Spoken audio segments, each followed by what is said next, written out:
అందరికీ నమస్కారం మిత్రులారా. మొన్న ఎన్నికల్లో వైసీపీ దారుణమైన ఓటమి తర్వాత జగన్కి మళ్ళీ గెలిచే అవకాశం ఉందా లేదా, గెలుస్తాడా లేదనుకుంటే ఈ జగన్ శకం వైసీపీ శకం అనేది పూర్తి కంప్లీట్ అయిందని అనుమానం, ఆ ప్రశ్న అనేది అందరిలో కూడా ఒక ఉత్పన్నం అవుతూ దాని గురించి తీవ్రంగా మదన పడడం అనేది జరుగుతూ ఉంటుంది. ఇక్కడ ఏమైందంటే ఈ సాంప్రదాయమైన ఈ రాజకీయ వ్యవస్థలో ప్రజలకి ఏంటంటే ఈ రాజకీయ నాయకుల మీద వాళ్ళకు ఒక ప్యాషన్, అంటే తీవ్రమైన అభిమానం అనేది ఉంటుందన్నమాట. వాళ్ళు ఏంటంటే ఎవరో ఒకరి నాయకులుగా వాళ్ళు భావించి వాళ్ళ వెనక ర్యాలీ అవుతూ ఉంటారు. వాళ్ళు ఎన్ని తప్పులు చేసినా, ఎన్ని ఒప్పులు చేసినా వాళ్ళ వెనకే పయనిస్తూ వాళ్ళతోనే ఉండాలని ప్రయత్నం చేస్తూ ఉంటారు. కొన్నిసార్లు ఏంటంటే కొంతమంది ఏదో అక్కడ లోకల్గా జరిగిన ఇష్యూస్ వల్ల కానీ, లేదనుకుంటే ఇతరత్ర ఇష్యూస్ కానీ వాళ్ళు ఏదో ఒక వాళ్ళ కోపంతో కానీ, లేదంటే ఒక మనస్తాపంతో కానీ వాటితో కానీ వాళ్ళు వ్యతిరేక ఓటింగ్ చేస్తూ ఉంటారు.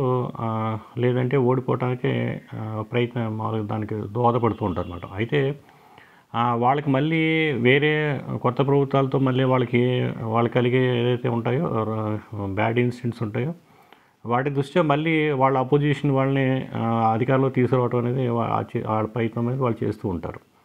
ఇది సాంప్రదాయ రాజకీయాల్లో నిరంతరం జరుగుతూ ఉంటుంది. అందువల్లే ఇప్పుడున్న టీడీపీ ప్రభుత్వం మళ్ళీ రాగలుగుతుందంటే అదేవిధంగా మళ్ళీ రాగలుగుతుందన్న, లేదనుకుంటే ఈ వైసీపీ ప్రభుత్వం మళ్ళీ మొన్న ఎన్నికల్లో రాగలిగిందన్న, అదేంటంటే అనేక రకాల ముఖ్య కారణాల్లో యాక్చువల్గా ఏంటంటే వీళ్ళు ప్రజలు కోరుకోవటం, అంటే వాళ్ళని ఓడించాలని, ఇతరులను ఓడించాలని గెలిపించే ప్రయత్నం చేయటం అనేది కూడా ఒక పెద్ద కారణం అన్నమాట. ఇలాగే ఇప్పుడు ఏదైతే వ్యతిరేకంగా ఉన్నారో, ఇప్పుడు వ్యతిరేకమయ్యారో ఉద్యోగస్తులు కానీ, లేదంటే భిన్న వర్గాలు కానీ, లేదనుకుంటే ప్రజలు కానీ, లేదంటే ఈ ఇతర ఏదైతే ఇప్పుడు మనం చెప్పుకుంటున్నామో ఈ ఈ డ్రింకర్స్ కానీ, ఇలాగ రకరకాల వ్యక్తులు ఎవరైతే అనుకుంటున్నామో వాళ్ళందరూ కూడా వాళ్ళకి ఏదైతే కొత్త ప్రభుత్వంతో ఏదైతే ఏ చిన్న వ్యతిరేకత కలిగినా సరే, చిన్న మనస్తాపం కలిగినా వాళ్ళందరూ కూడా తిరిగి మళ్ళీ జగన్ వైపు వచ్చే అవకాశం ఉంది. ఇప్పుడు ఇంకేంటంటే జగన్ అన్న వ్యక్తి కూడా ఏంటంటే తను చాలా మల్టీ టాస్కింగ్ స్కిల్స్ ఉన్న వ్యక్తి అన్నమాట. చాలా ఎఫెక్టివ్గా పనిచేయగల సమర్థత తన నాయకుడు. అంటే తను తక్కువ టైంలోనే ఎక్కువ పని చేయగలగటం, లేదంటే తక్కువ టైంలోనే తను ఎఫెక్టివ్ నిర్ణయాలు తీసుకోవటం, లేదనుకుంటే పలు సబ్జెక్టుల మీద స్టడీ చేయగలిగిన సత్తా, లేదా దానికి తగ్గట్టుగా నిర్ణయం తీసుకుని దానికి తగ్గట్టుగా తన ముందుకు వెళ్తాం, ఇవన్నీ కూడా తను వీటన్నిటిలో కూడా చాలా అంటే గ్రేట్ స్కిల్స్ ఉన్న వ్యక్తి అన్నమాట. తన ప్లస్ ఏంటంటే తను చాలా హార్డ్ వర్కరు. అంటే తను ఏదైనా అనుకున్నాడంటే దానికోసం తను ఎంత శ్రమిస్తాడో అంత శ్రమిస్తాడు. ప్లస్ ఏంటంటే తనకి మామూలుగా మనసులో అయితే మామూలుగా అందరూ చెప్పుకున్నట్టుగా తను ఏంటంటే ఈ బ్యాడ్ ఇన్సిడెంట్స్ మీద తను ఏదో మామూలుగా ఇంక్లూడ్ అవుతాడని అనుకుంటూ ఉంటారు. జస్ట్ లేదనుకుంటే ఈ కక్షలో కార్పణ్యాలు లేదా, కానీ అలా కాకుండా తను ఈ నాలెడ్జ్ బేస్ మీద తను గ్రో అవటానికి ఎప్పుడూ ప్రయత్నిస్తూ ఉంటాడు. అంటే ముఖ్యంగా సైన్స్ ఆ విషయాల పట్ల, తర్వాత ఏంటంటే లాజికల్గా ఏదైనా కంక్లూజన్ తేవటం విషయాల పట్ల, తర్వాత ఏదైనా కొత్త విషయాలని దాన్ని స్టడీ చేసి అవగాహన తెచ్చుకుని అక్కడి నుంచి గ్రో అవటం, అలాంటి విషయాల పట్ల తను ఎప్పుడు కూడా ఆ విషయాల పట్ల ఆసక్తి ఉంటుంది. తను ఆ రకంగా ప్రయత్నిస్తూ ఉంటాడు అన్నమాట. అందువల్ల తనకేంటంటే ఈ టీమ్స్ని అట్రాక్ట్ చేసే చాలా స్కిల్స్ ఉన్నాయి. ఆ తర్వాత అట్రాక్ట్ చేయగలడు కూడా. తర్వాత ప్రజలకు కూడా ఏంటంటే వేరే అవకాశం ఆల్టర్నేటివ్ అయితే లేదు, తప్పనిసరిగా వాళ్ళు తన వైపే చూస్తూ ఉంటారన్నమాట.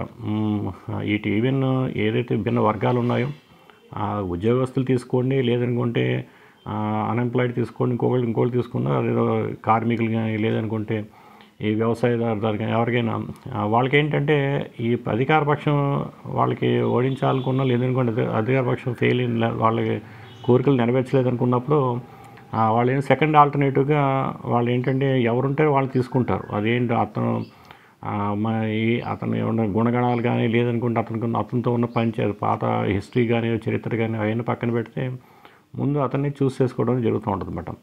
ఆ రకంగా ఏంటంటే తప్పనిసరిగా తనకి అవకాశం ఉంటుంది. ఇది ఇన్ఫ్యాక్ట్ టీడీపీ మళ్ళీ లాంగ్గా సర్వే అవ్వటానికి తర్వాత ఏంటి మళ్ళీ అధికారం రావడానికి కూడా అదే కారణం. ఇంకేంటంటే ఇక ఏదైతే తనకు ఉన్న స్కిల్స్ కూడా అవి కూడా తనకు ప్లస్ అవుతాయి. అయితే నేను వ్యక్తిగతంగా ఏంటంటే జగన్ రావాలి రాకూడదని నేను కోరుకోను, కానీ ఇన్ఫ్యాక్ట్ తన మొన్న ఓడిపోయినప్పుడు కూడా మనం చేయగలిగింది ఏమీ లేదు. అయితే ఈ సాంప్రదాయమైన రాజకీయ ఏదైతే ఉన్నాయో అక్కడి నుంచి ఎవరైనా అందరూ కూడా బయటపడాలని నేను కోరుకుంటున్నాను. ఎందుకంటే ఇక్కడ మామూలుగా ఈ అబద్ధాలు అసత్యాలు లేదనుకుంటే ప్రజలకి ఏవో ఆఫర్ చేసి ప్రామిసులు చేసి ఆఫర్ చేసి అధికారంగా వచ్చి తర్వాత వాళ్ళు నెరవేర్చలేక మళ్ళీ దానికోసం మళ్ళీ వీళ్ళు అబద్ధాలు ఆడి ఇలా కాకుండా ఏదన్నా వాళ్ళు ఒక ట్రూత్తో నిజాలతో వాళ్ళు బయటకు వస్తే కనుక అది బాగుంటుంది. ఇప్పుడు ఎలాగా తప్పనిసరిగా తనకైతే అవకాశం ఉంటుంది, ఇంకోసారి వచ్చే అవకాశం.